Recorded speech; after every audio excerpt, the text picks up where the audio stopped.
Hi, my name's Mark Hall with Professional Touch Painting. I'm going to talk to you today about painting vinyl windows. These windows can be painted. I'm sure everybody's has seen these type of windows on homes before. They just need to be sanded with a 150 sandpaper, complete all the way around. Being careful not to scratch the glass. Once that's done, you spray a liquid mask clear onto the glass and painted surfaces.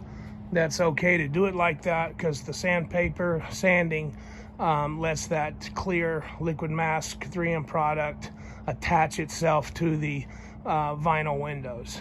And once that clear is dry and it's been prepped and sanded and clears on, then you can spray a product called DTM that's designed for these type of windows. And I'm fixing to do that now, and they will look like they came from the factory.